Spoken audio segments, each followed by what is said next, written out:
Bienvenidos al show de Alex Rivadeneira. ¡Comenzamos! Hola a todos, bienvenidos al show de Alex Rivadeneira y este es otro miércoles de historia con nuestro historiador Alejandro Campos Lamas. ¿Cómo estás, Alex? Bienvenido.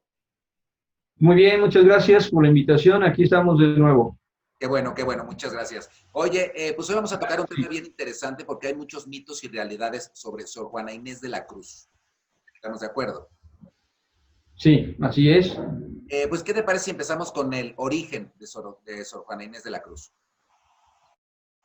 Bueno, en primer lugar, el primer error que hay es que durante 300 años se le ha llamado Juana de Azuaje y Ramírez. En realidad, el apellido es Azuaje. El apellido Azuaje es un apellido de origen canario, de las Islas Canarias. Se hizo una investigación en este lugar y resulta que allí está el registro de su padre cuando viene a América. Él se llamaba Pedro de Azuaje. Entonces don Pedro de Azuaje era casado, él viene solo. Él al llegar a América conoce a doña Isabel Ramírez de Santillana, la madre. Ellos van a tener una relación, no pueden casarse porque él era casado en Islas Canarias. Entonces ellos tienen una relación de la cual van a ser Juana de Azuaje y Ramírez de Santillana, que es la manera correcta de mencionarla.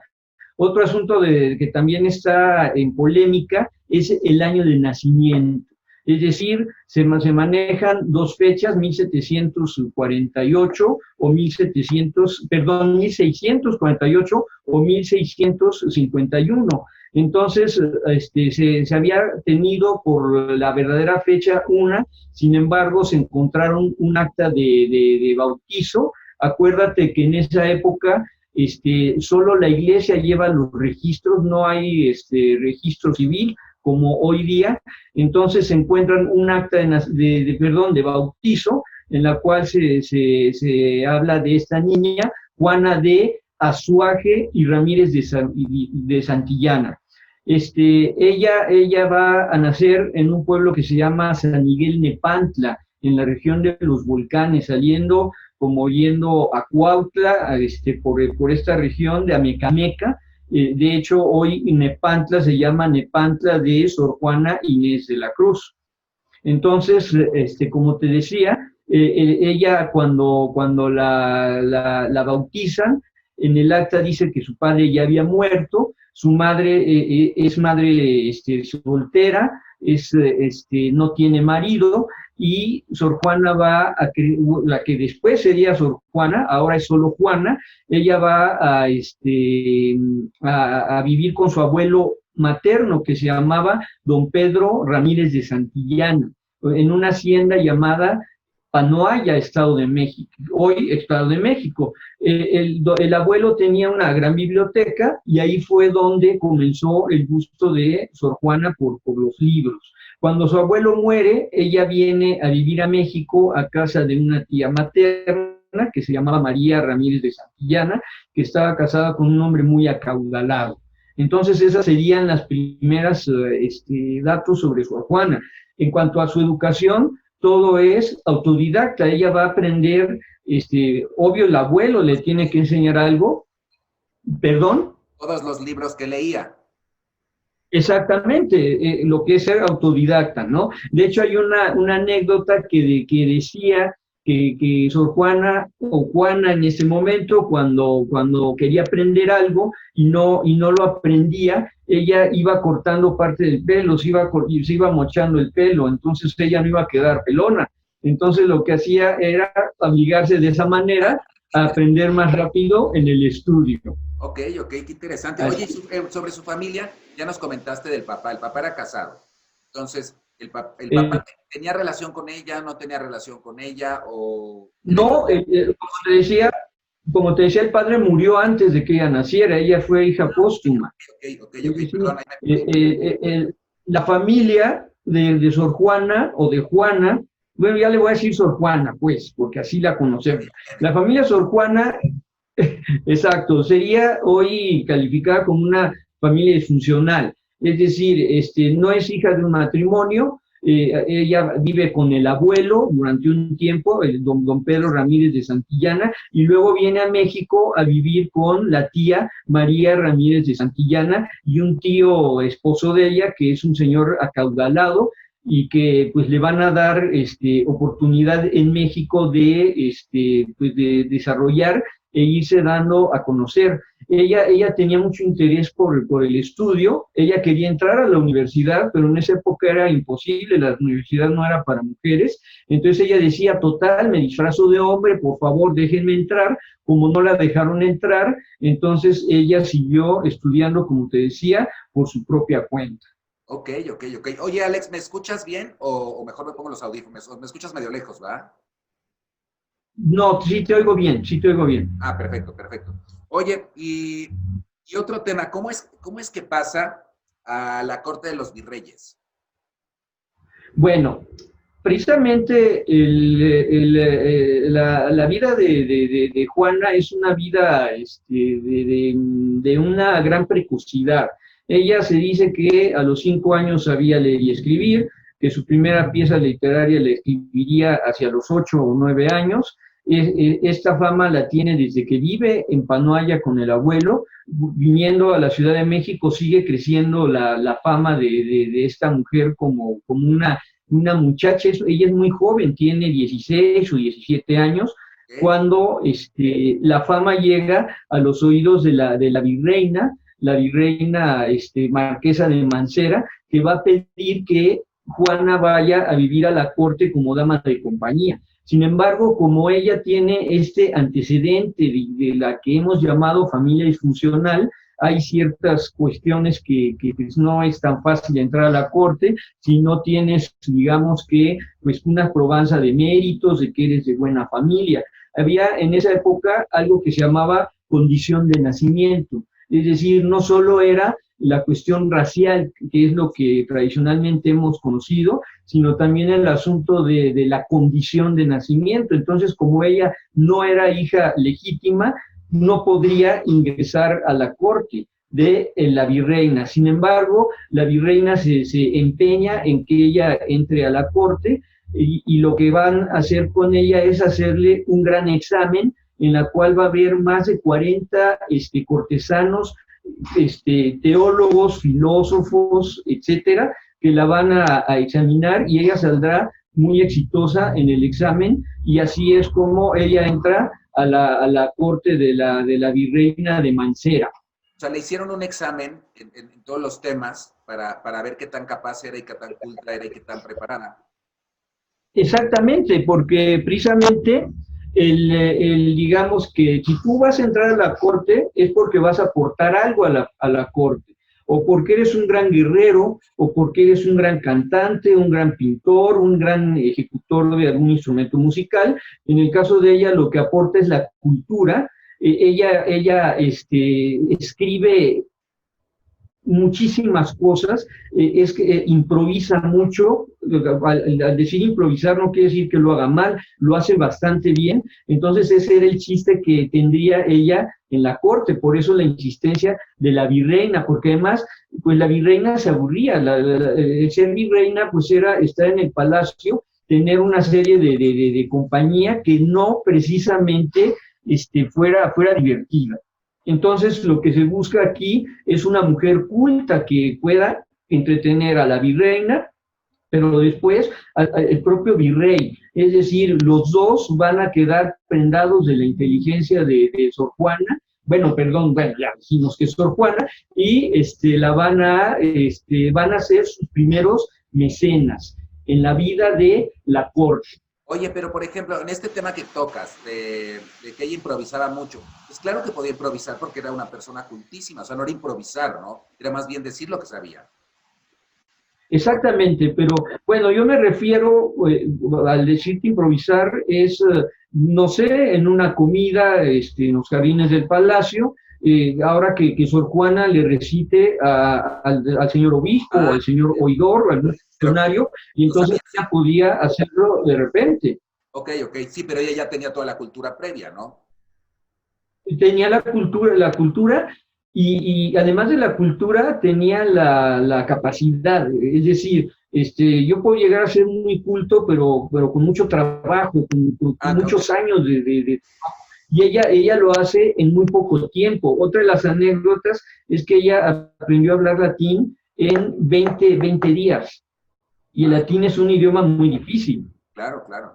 Es un idioma difícil, aunque sea el antecedente de nuestro idioma, es un idioma difícil por cuestiones de cómo se conjugan los verbos, etcétera. Ok, ok. Oye, y mira, iba a pasar a la otra pregunta, pero me brinca otra ahorita. Se Venga. rumora también de una relación con la virreina, con una relación sentimental. Bueno, sí, se habla de que ella habría tenido alguna relación sentimental con la virreina. Sin embargo, esto pues son asuntos que sabes que son difíciles de comprobar. ¿De dónde viene el rumor? El rumor viene de las cartas que ella escribe a la virreina. Ella le escribe cartas a la virreina en un tono muy subido, muy elevado, pero hay que recordar, Ale, que estamos en la época del barroco. El barroco es teatralidad, el barroco es adorno, el barroco es florilegio, es un lenguaje muy fluido. Entonces, palabras y conceptos que Sor Juana puede dar a la virreina, viéndola quizá como una amiga, viéndola como una protectora, pueden malinterpretarse como si fuera una cuestión de una relación de tipo personal y amoroso. Ok, ok. Entonces, esa parte no está comprobada, ¿no? Bueno, y hay otro detalle que también de quienes aducen la sexualidad de Sor Juana, es que Sor Juana no quiso casarse. Es decir, a ella le llega el tiempo en que debe casarse, a los 17 años, y ella dice que ella no se va a casar. Sin embargo, yo vuelvo al punto de que quizá ella no hubiera podido tener un matrimonio muy ventajoso debido a su extraño o su poco ortodoxo origen. Wow. Entonces ella decide que no se va a casar.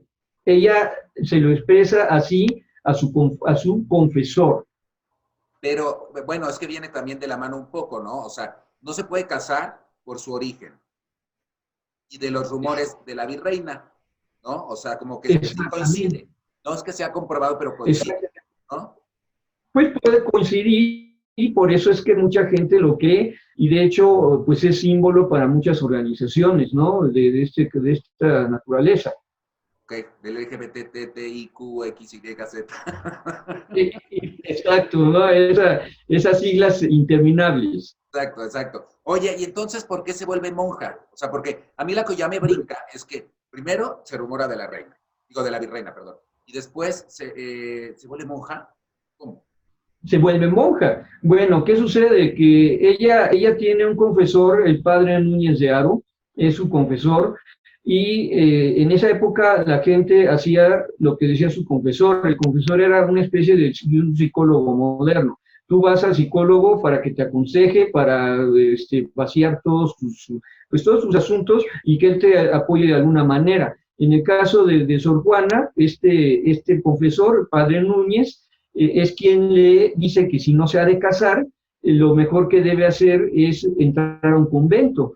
Entrar en esa época a un convento es una ventaja para Juana, porque en la vida conventual en aquella época, los conventos de la Nueva España eran conventos donde se vivía en la contemplación. Es decir, las monjas no hacían otra cosa sino rezar, tenían que rezar cada determinada, lo que llaman horas canónicas, cada 3 horas había que ir a la capilla a rezar, pero el resto del tiempo, las que no estaban, las que no tenían algún cargo administrativo en el convento, lo tenían para meditar. Muchas de ellas meditaban mucho en Dios, tenían apariciones, arrobamientos, etcétera, etcétera. Y para Sor Juana esto significaba tener tiempo de estudiar, que era realmente su verdadera pasión, estudiar. Entonces ella dijo, yo prefiero irme a vivir a un convento para poder estudiar.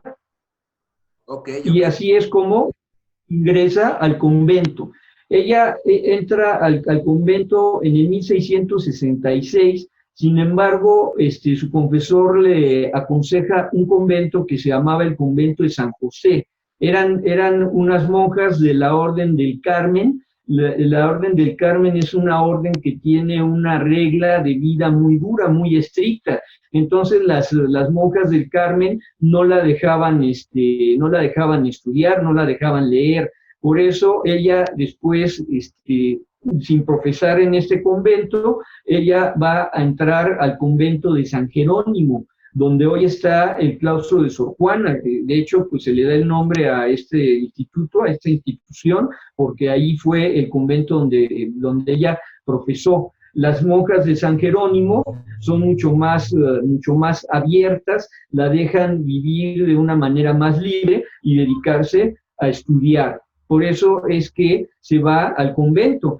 Tú, cuando te vas al convento, no vuelves a salir del convento, puedes recibir visitas en un lugar que se llama el locutorio y donde hay se me fue ahora el nombre es una reja con una cortina que divide el locutorio. Entonces tú puedes compartir con las personas, puedes hablar con ellas, pero no te pueden ver ni tú puedes verlas a ellas. Hay un torno para intercambiar cosas y esa es la vida que va a llevar Sor Juana.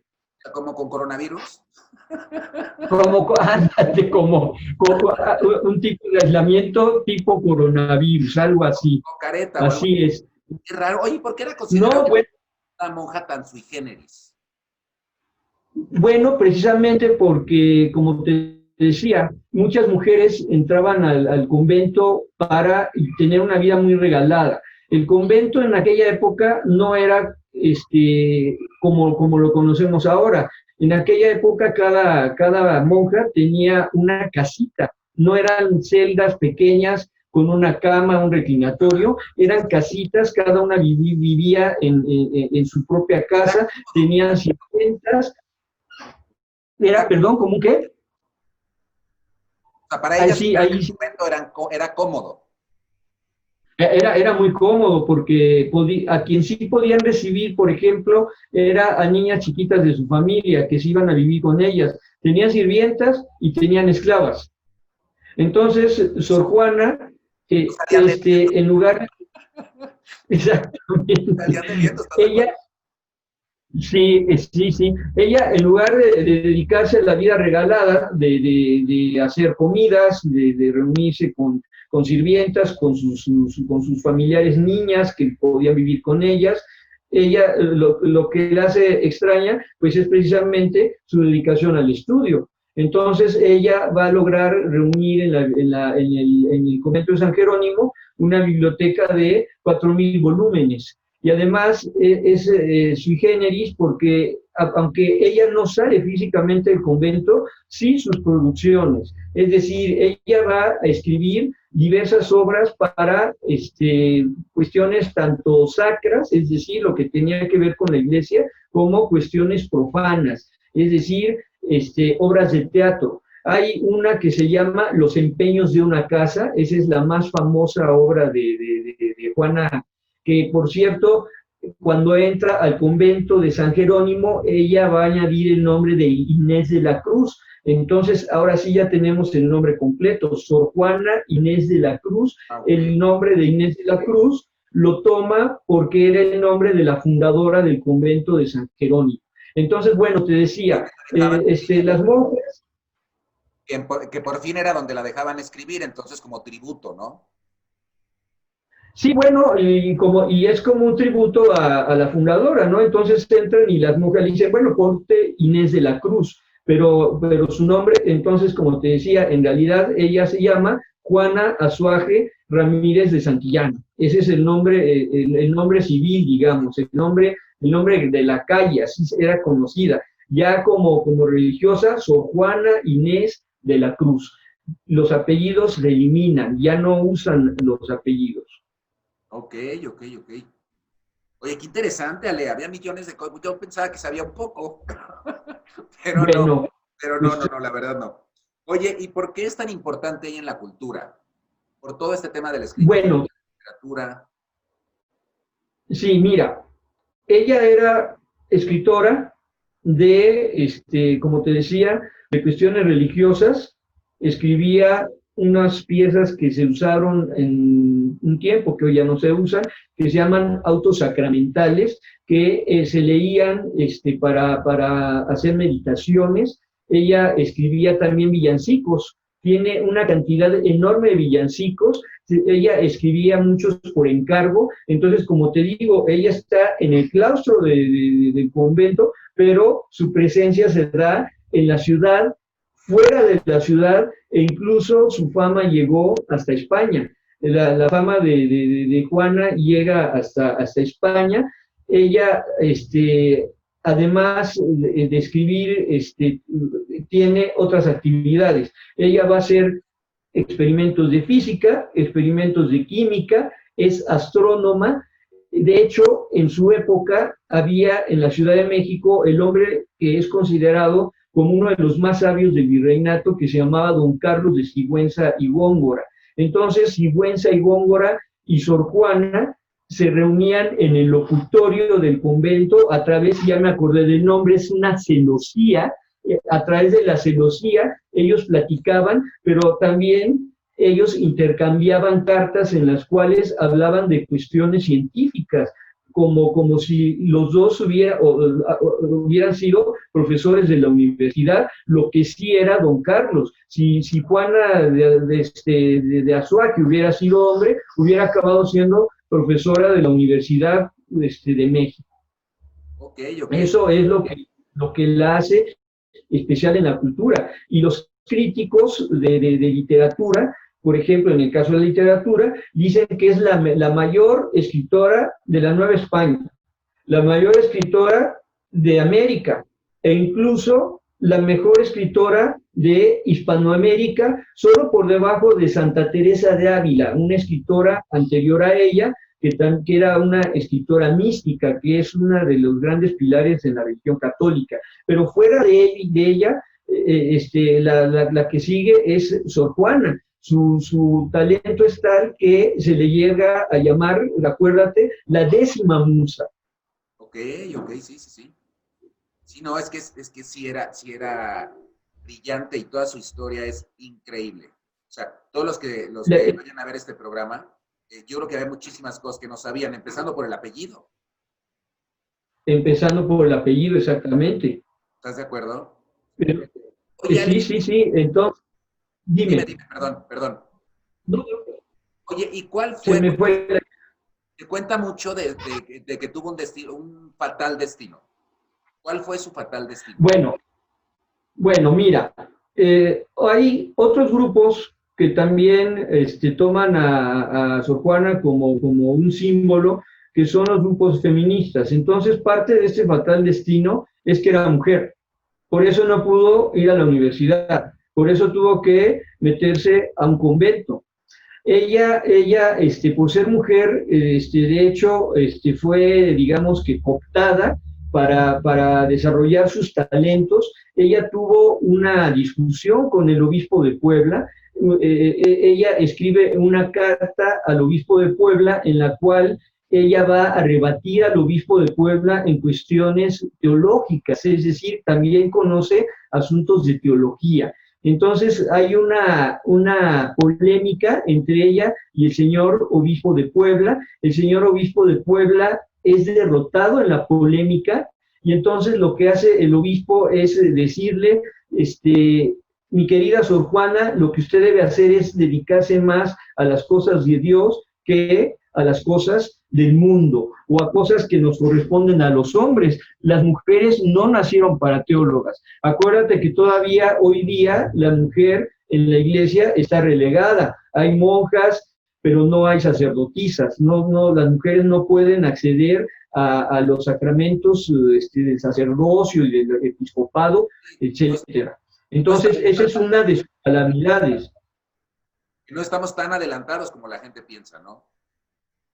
Bueno, yo les, algo que les digo, aunque hago hincapié mucho en el instituto, a mis alumnas, mujeres, a las chicas, es decirles lo afortunadas que son de vivir en esta época, porque pueden ir al instituto y pueden estudiar. En esa época, el ideal de la mujer es que sea madre y ama de casa. Hay hay ejemplos de otras mujeres en el virreinato. Sor Juana no es la única, hay otras mujeres que destacaron en el virreinato, que salen de este estereotipo, pero son muy pocas, son contadas estas mujeres, muchas religiosas, algunas civiles que sí sobresaldrán, pero las demás no. Entonces quizá esa es la gran primer vicisitud de Sor Juana, que ser el que nació mujer. Exacto. Y no poder así desarrollar los talentos como su amigo don Carlos de Sigüenza. Y no están en igualdad de circunstancias, porque seguramente eran pues no están... más que muchísimos hombres, ¿no? Exactamente. No hay una igualdad de circunstancias, no hay igualdad de oportunidades, y al final lo que sucede con Sor Juana es que, como te decía, el convento donde ella vivía, cada monja tenía una casita, tenían cocinas individuales, la vida en común no era tan perfecta, y digamos que lo que vino a perjudicar a Sor Juana fue la llegada a México de un obispo que quiso reformar la vida de las monjas porque vio que las monjas vivían muy relajadas. Esa es una constante en la Nueva España, en que tenemos tiempos en que hay mucha opresión en las cuestiones religiosas y hay tiempos de relajación, son como etapas, ¿no? Hay etapas muy oprimidas, etapas muy relajadas. Este obispo que llega a México, primero llegó a Valladolid como obispo de Michoacán, luego fue obispo de México, se llamaba Francisco de Aguiar y Seijas. Entonces él era un hombre misógino, absolutamente. Entonces él, cuando se enteró que había una monja que escribía y que sus escritos corrían por toda la ciudad, él le ordenó que dejara de escribir. Sí, no, parece una pena. O sea, ¿cómo había personas que les pesara que las mujeres salieran adelante, ¿no? Bueno, o sea, a la fecha todavía hay hombres. Exactamente. Sí, bueno, el camino no se ha acabado de hacer, ¿no? Para la reivindicación de los derechos de las mujeres. De hecho, yo creo que este año iba a ser el año de las mujeres. Acuérdate que antes de la epidemia estaba muy fuerte el asunto de las marchas feministas, etcétera. Entonces, pues no se ha logrado, se ha avanzado, pero no se ha logrado. Entonces, imaginar siglo XVII, fines del siglo XVII, un obispo misógino que no permitía que hubiera mujeres en su casa, es decir, en el palacio arzobispal no podía haber mujeres, todos debían ser hombres, porque para este obispo la mujer era fuente de pecado. Entonces, que te digo, él comenzó a pedirle a Sor Juana de muchas maneras, a través de su confesor, el señor Núñez y Haro, que ya te había yo mencionado. Él le dice, es que el señor obispo quiere que dejes de escribir, el señor obispo quiere que te deshagas de tus libros. Ella tenía 4,000 libros. Hoy día tener 4,000 libros es mucho, pero en aquella época es una barbaridad. Ella tenía una biblioteca envidiable y al final tuvo que deshacerse de ella por la presión del obispo. Sí, no, parece mentira.